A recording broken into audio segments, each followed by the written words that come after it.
And we are live. We are live. Hello, everybody, and welcome to not the Mike Ames Recruitment Show. Finally, my It's time had no come. longer the Mike Ames Recruitment Show. It's actually the Kirsty Ames Recruitment Show. Kirsty, Finally, how does this feel to finally make it to the top? it's all I've wanted out of life, Pete. Really, and today we've got a really exciting topic, which makes it even better for me because I very much it's a topic close to my heart. It is indeed a topic close to your heart. I know this. This is absolutely your zone because, of course, Mike's LinkedIn Live recruitment show has been going for some time. It's been incredibly successful for us, but the real engine behind it is actually your good self. It is indeed. It is indeed. And today we're going to sort of give some things to think about. If you're thinking about getting a LinkedIn Live show, a lot of the time people think it's more complicated than it is, and or they're afraid to fail, or they want just a bit more guidance about what's going to be useful and good for them, and that's really what we're going to talk about today in today's show. So I'm quite looking forward to it. Absolutely. I'm very excited too. And if anybody has joined us already, I think a few people are already in, please pop in the comments. Let us know what you want to take from today. We are here to pick Kirsty's rather planet-sized brain to learn how to run an efficient LinkedIn Live show. But we obviously have our own plan and structure. So let's crack on. So, Kirsty, first of all, let's talk about why someone would want to run a LinkedIn Live show. What are the benefits people get from it? Okay, well, there are lots, if I'm honest with you. There are lots, but I think you could probably sort of group it into three. So the first of which is you get a library of content. You have a massive amount of content at your fingers that you can just show to people. So if you've got people in your team who struggle to come up with reasons to connect, or they've got to call people in a sales route and they don't know what to talk about, this library of content gives you that excuse. Or it also is a great way if you want to regularly post things to your LinkedIn feed. You can post old ones, once a month or something, and it gives you something that you can utilize in many different ways. So it's probably what we use the most is the library of content. The second one is the credibility aspect. So a lot of people see Mike and myself up here and get that we're an expert in our field because we have this show. Now, originally, LinkedIn Lives were a lot more, not a lot of people could get them originally when we first started, but now it's much easier to get one. There are certain criteria you have to have. I think you have to have 150 connections. You have to post original materials. So but that could be literally like a LinkedIn post. Is sufficient. And you have to meet their guidelines, so you can't have been banned for bad behavior or anything. Oh, and it's not available in China. But if you meet all of those, you can get it. But coming up here talking about something that you're an expert in gives you an air of credibility that's so useful in a relationship sales business, really. Yes, of course, it's because people want to buy from people they're confident about, and if they've been exposed to half an hour after half an hour after half an hour of personality, value, that kind of thing, it really does start to pay dividends. That's what Mike's found, and that's what you found as well, isn't it, Kirsty? Exactly. And that sort of leads us into this last bit when you mentioned personality, is in a world like today. So first of all, face-to-face meetings are still less. They are, some people are still a bit cautious about the whole thing. Some people just work from home more, so they're not in city centres where they would meet for coffees or something like that. You also have, if anybody watched last week's show where we spoke about breaking America, if you're doing that, maybe you're flying over there once a month or something, that's still 3 weeks where you're not going to be in front of people. If you regularly have a LinkedIn Live where you can hear my voice, you can see my face, you can listen to my mannerisms, you sort of get my sense of humor, you're going to feel like you know me. You're going to build that relationship with me without me actively having to do it. It's sort of a passive relationship building. The amount of people I meet after the fact, and they say, oh, I feel like I know you because I've seen you on the show, and they're instantly more friendly with me. It's weird, isn't it? Because I used to get it off the webinars we did. People would start chatting with you and your brain starts racking like, oh God, have we spoken before? And it's because it's that level of familiarity. 100%. But they haven't. And if you're in a relationship business, and let's face it, recruitment is the relationship business, if you ask me. Anybody who's successful at it pretty much does it through building relationships. Then you're going to find that this severely quickens up your conversion process, because instead of you having to call them up all the time, one of those contacts that you're getting is sort of passive, and you're also adding value at the same time. So it's sort of a double whammy, as it were. Yes, absolutely, double whammy. And I think the other thing that we've mentioned that comes up, there's a lot on LinkedIn about, you know, people who are back in the office 100%, it's where we belong, we love it. And then there's all the people saying, I ain't ever going back and the world's not changing.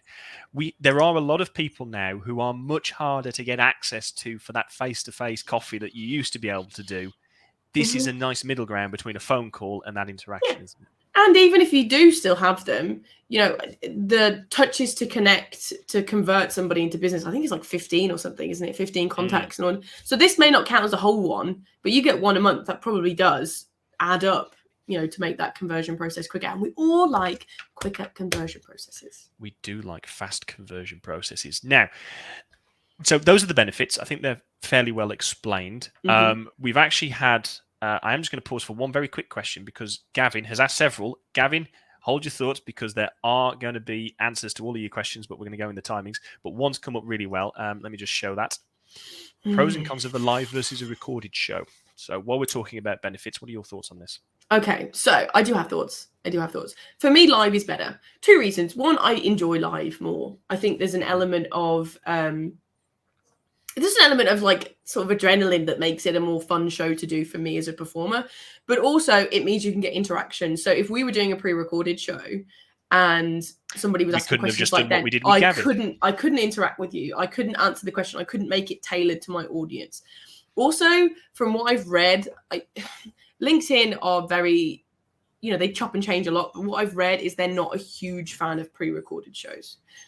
It's not their preference. They prefer it to be live like this. So I'm not saying you'll necessarily get punished for having a pre-recorded show, but LinkedIn don't like them as much. So I would always recommend fuel on the fire for you.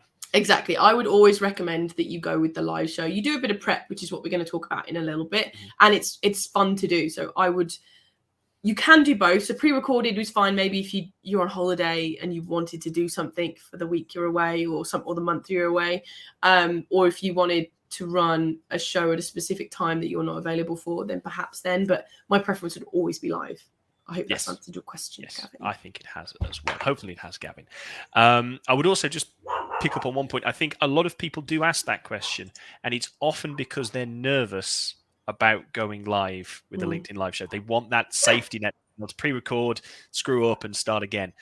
For those people, hold on. There are some things that we're going to be talking about later in the show which might help alleviate some of those fears, so you don't have to go down the pre-recorded route. Kirsty, let's talk about now the actual running of a LinkedIn live show. I know you've got 3 tips that we're going to be talking about as we go through, so we'll highlight those as we go. But let's start with the topic and the guests. Now that's the most important thing to get right up front, isn't it? To a certain degree, yes, because you need to make sure that the topic is of interest to your audience, right? Because there's no point in running something that they don't care about. So there's 2 major ways of getting guests and topics. So one is very much audience led. So asking people is probably the easiest way.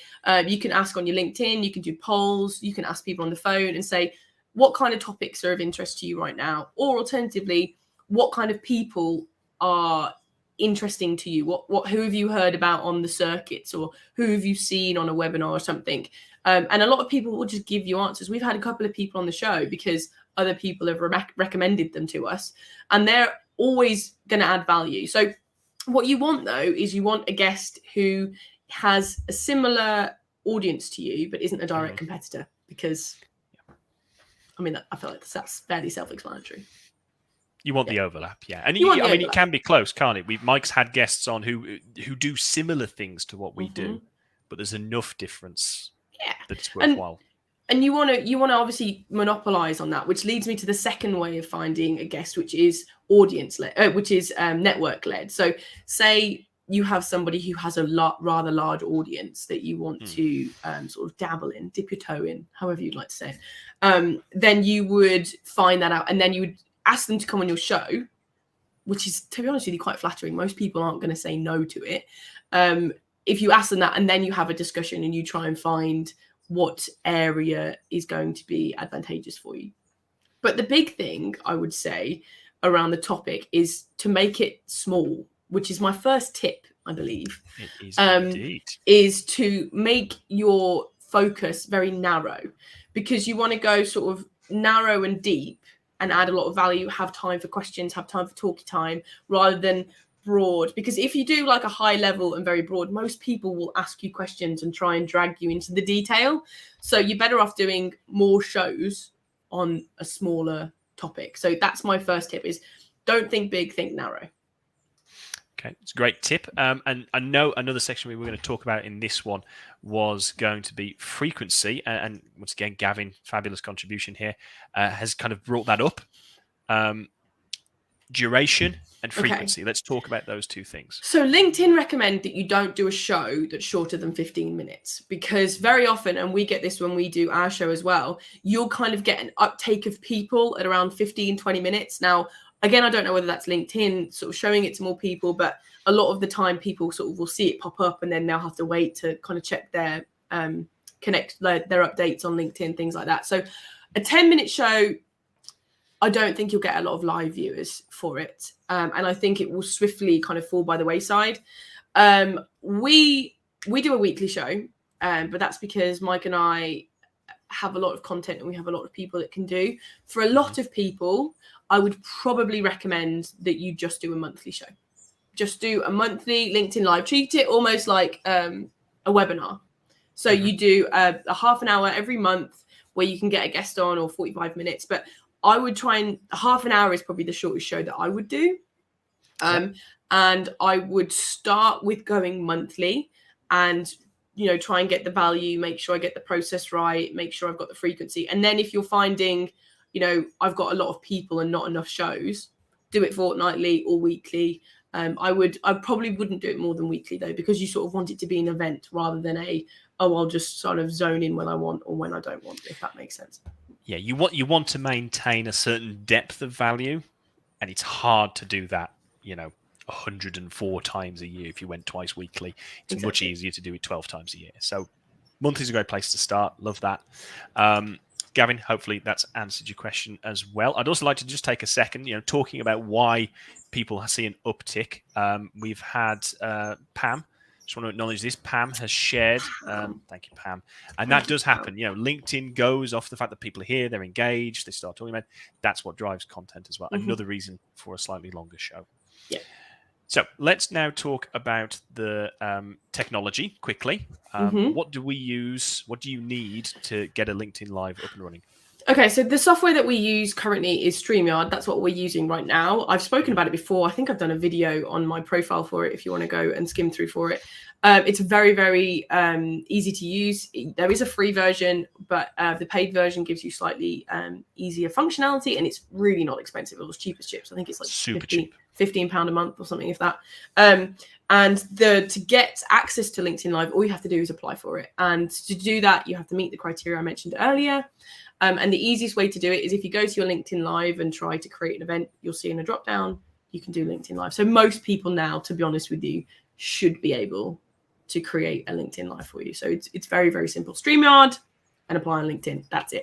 Yeah. And the beauty of StreamYard is you can simultaneously broadcast to Facebook, Twitter, YouTube, and LinkedIn all at the same time. So you can really hit every audience demographic.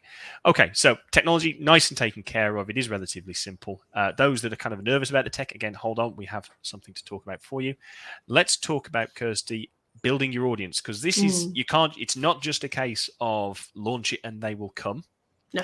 You have to put some work in, don't you? Do you want to talk about what we do with the Mike Ames Show to get the audiences we get?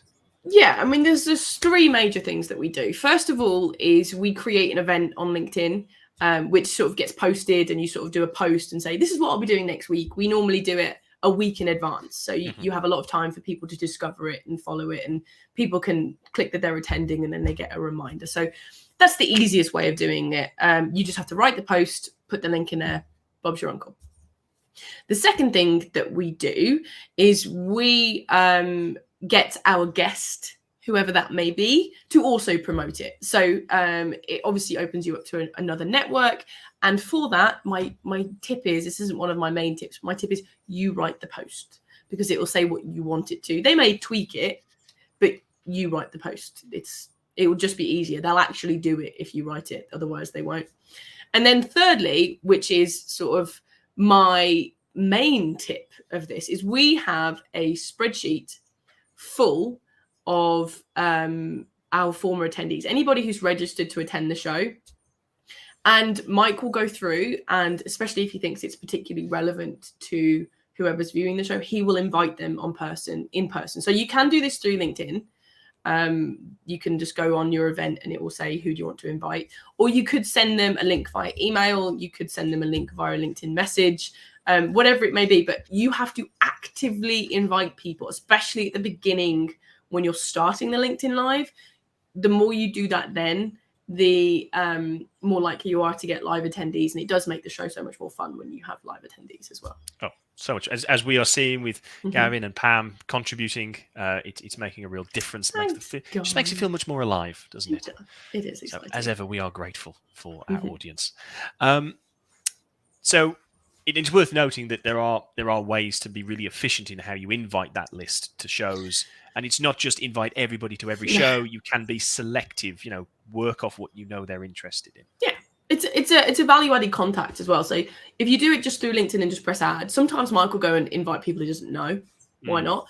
But if you are looking for, if you're looking for an ad hoc interaction with one of your network to develop that relationship, especially in the conversion period, then inviting this, I'm running a show on LinkedIn Live. I know you mentioned you're interested in video. So this might be something that's really interesting for you. Not only are you adding value, you're also creating a conversation around it, because you can say afterwards, did you enjoy the show? What did you take from it? It creates a dialogue, essentially, which is incredibly useful in more ways than one. Yes. And it's, I think it's incredibly important in that first stage, really, because going from just being a random name and a picture on LinkedIn or an email address to being a living, breathing human being with a personality, a sense of humor, that kind of thing, a rather striking jawline, it makes a big difference to then future connections. It makes it much easier, I think. So it's a great one for the early stages. Okay, so let's come back to Gavin. As ever, he's asking some pertinent questions. It's like he gets a cheat sheet. I know. It's like we spoke about it with him beforehand. I know, magnificent. So Gavin's asked a question. How much prep work do we do before the show? Which I think leads beautifully into your final tip, Kirsty, which is... Prep is king. We do more preparation than you would probably think to look at us. And we don't do things verbatim, but we do a fair amount of prep. So first starts, if you've got a guest, it starts when you invite the guest. So you could have invited them 3 months in advance, but you invite the guest. And what you would say is send me the 3 points you want to cover. Right. That's the start of your prep. And then in the meantime, you would sort of maybe think about it. A couple of days before the event, you pick it up and you think, right, okay, let me figure out what I'm going to do. Then this show starts half an hour before we go live. So Pete and I today, the show started at 12:30 for everybody watching. But at midday, Pete and I got into StreamYard and we did a lot of prep. So we went through the timings. I had a couple of points that I wanted to cover, and there's nothing worse. People have watched those webinars where at the end, they're kind of rushing through slides to get everything finished. It's the same with this. We don't want to rush through information and not give you guys enough time. So we go through and say 7 minutes on this and 5 minutes on this, or whatever it may be. We also go through these banners that you can see here at the bottom. We type them up in advance so that when we go live, and there's probably more banners than we've used. I normally probably don't use about 10% of the banners that we go through, because sometimes it just doesn't come up, or sometimes it's not as relevant the way that I've explained it. But it means that when things are going through, particularly if you're going to run it for yourself, you don't have to, kind of go down here and type and look away from the screen. You can just press and they pop up. So preparation is key. You want to make sure that you understand what you're going to cover. Remember that narrow field of vision, and also the time frames that each point's going to take. Some points take 2 minutes to make. Some points make 5. If you've got a point that takes 10 minutes and you've only got a half an hour show, you might want to take some things out and maybe narrow your focus again. I would suggest 10 minutes is the longest I would go for. And that's really if you've got a LinkedIn Live that is only 1 point? Would it kind of be 10 minutes? Because you've got to have a 5-minute intro and a 5-minute outro. So you've only got kind of 20 minutes to play with in the middle, if that makes sense. Yeah, absolutely. Let's talk about, because obviously there is a lot to running a show, and we have a limited time here on the Mike Ames Show. And I want to get on to what you do after the show to really sweat the assets. Pam has already dropped a few things talking about the ability to reschedule and rebroadcast, which I think is one of the things we'll touch on. But we do have a little something, don't we, for those people who are a little nervous or who have tried and maybe struggled. Do you want to just quickly talk about that, Kirsty? We do indeed. So Pete and I are in the process currently of creating a LinkedIn Live course. So it would be an online course where it would literally tell you, this is how you set it up. Just do these things. This is how you would create it so that the program runs smoothly, basically taking the worry out because we give you a template. Now, at the moment, we are actually looking for some people to help us as a proofing group. So you get the course at an incredibly discounted rate. And you also get some one-to-one time with me and Pete because we want to get some feedback. And if there's any problems that you've got, we'll make sure that you sort of get them covered. So I believe, Pete, you're going to pop a link in the comments that if people are interested, we're only looking for kind of 3 or 4. And it's going to be first come, first serve. So if you're interested, by all means, register in the link and we'll kind of have a conversation and see if you're happy to do it for us. Absolutely, it's already there. I think I've actually accidentally posted it twice. I apologise for people if that's come over twice. But yes, it is absolutely a challenge. And let's just dip into the comments here because a few people have brought up a few things, some great observations. So Pam Case made some good observations about the tips we were talking about inviting people. Break it down. So if you want to work through your list and you just want to work through them individually, you don't have individual names you're after, then breaking it down. By great city shot, section. that works really, really well. We also had we've had Jess. Thank you, Jess, who has tried and struggled to go live the first time.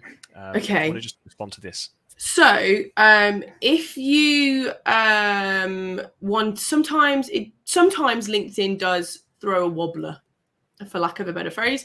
It sort of, we've had this show cut out halfway through and not through. So sometimes streaming to multiple places is good because you can redirect people to, say, your YouTube channel or Twitter so they can watch it there. You can record just without going kind of actually live. So you can record on StreamYard as just to record. So it just creates an MP4 that no one else can see but you, and you download it and send it off. StreamYard is an excellent way to do that. The course that we created on how to use StreamYard, we use StreamYard to film. Does that make sense? We haven't broadcast it. It's just we've gone in and used the back end. Yeah. And it's an excellent way if you wanted to do that, or you wanted to create some video for your social media or something, and you wanted like a PowerPoint presentation-esque. It's quite difficult to edit sometimes on like editing software like Adobe Premiere Pro or DaVinci Resolve. So by using this, you can just press click on a PowerPoint presentation that PowerPoint's animated for you, and you just share your screen, and it's really easy to do. So it would depend on why you failed, Jess. And if you want to talk to me about it afterwards, feel free to just connect with me on LinkedIn, and I'm more than happy to have a chat and see if I can figure out why it failed for you.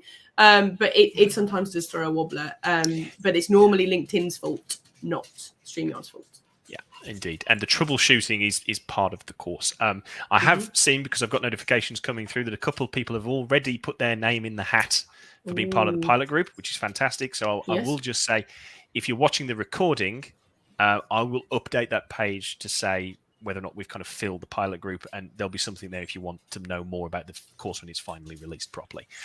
So let's move on to the final point, Kirsty. After the show, right, you've got this asset, perhaps even a suite of assets, recording shows, adding value, demonstrating your personality. What do we do with it to make the most of it?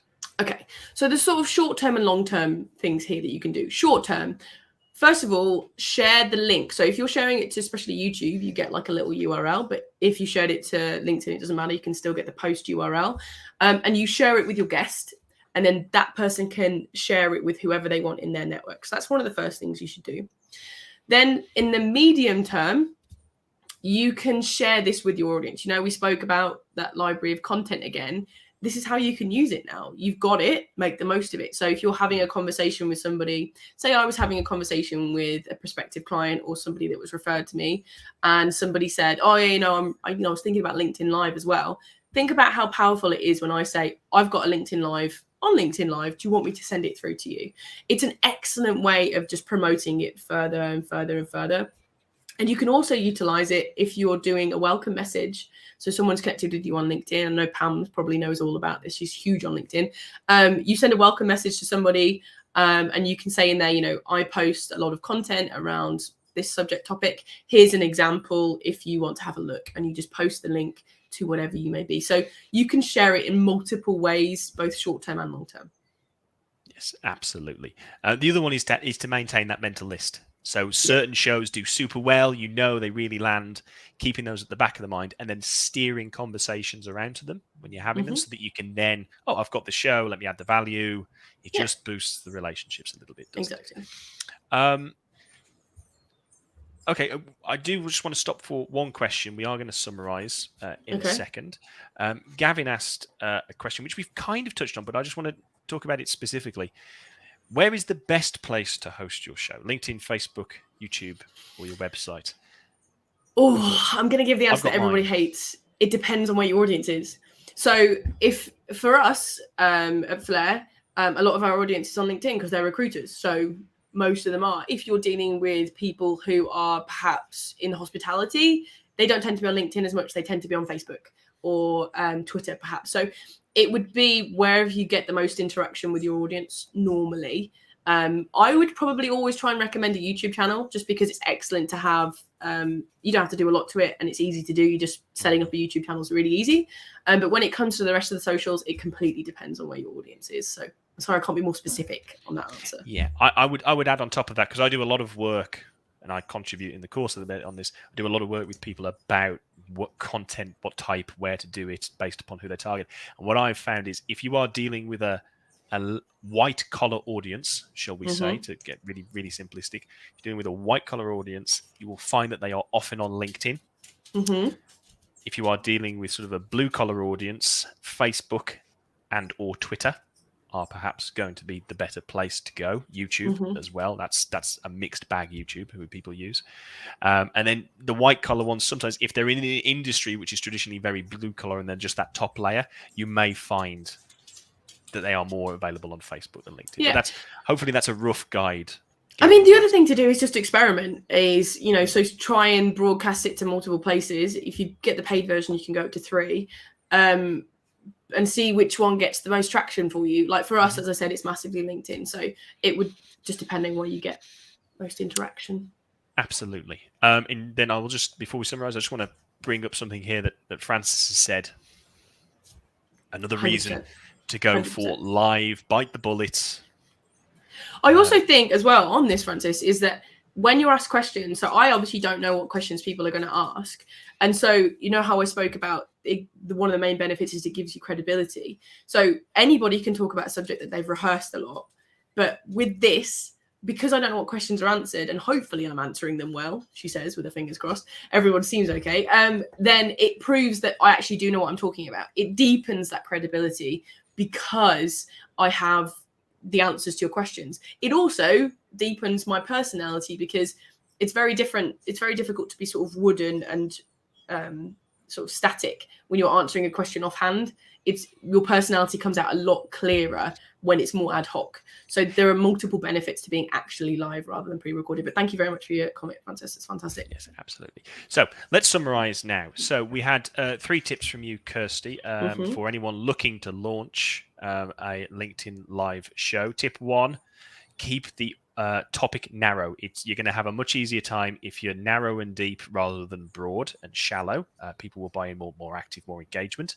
Number 2, maintain a list of former attendees. Build your audience, put in the effort, invite people, go that extra mile to try and get more and more people engaged with you. And then tip 3, preparation is king to a successful running show. And we've given some ideas about the kind of things you should be prepping to make that work. Now, Kirsty, yes. Anything else you want to round off, or should we talk about what next week's Mike Ames show is going to be? No, I think that's exactly, we've done it really well. So next week, we are going to be talking about the 7 pillars of scalability. If you want a business that works for you and is going to give you the lifestyle that you want. You have these 7 pillars, and if you have them, it creates a stable sort of foundation that you can grow on from then, if that makes sense. So next week, Mike's going to be back. Unfortunately, I lose my control over the show, which is upsetting to us all. I know everybody watching is devastated. It's a backward step in a lot of ways. It is a backward step, but I've got to do what I've got to do. So next week, Michael, we will return and be with us once again. Yes, he will indeed. And I'm sure many of you who regularly attend will be getting an invite to that as well. Right. Kirsty, shall we round off there, say our goodbyes? I think we should. Thank you very much to everybody who's watching. It's been really thrilling to have control over my show, finally. But thank you so much for everybody who's asked me questions and got really involved. It's really made it, like I said, LinkedIn Lives are fun. They are fun and they should be enjoyable for you. So thank you so much for everybody for making this a fun show for me. And thank you to Peter for helping me facilitate, because I wouldn't be able to do this by myself. I mean, I am the talent. I mean, is this really the Pete Ames show now? I don't know. I think we're going to go. I think we're going to go. Should we just end there? Have I made an embarrassment of myself? I think we should. Thank you very much for watching, and we'll see you all next week. See you next week. Cheerio, everybody.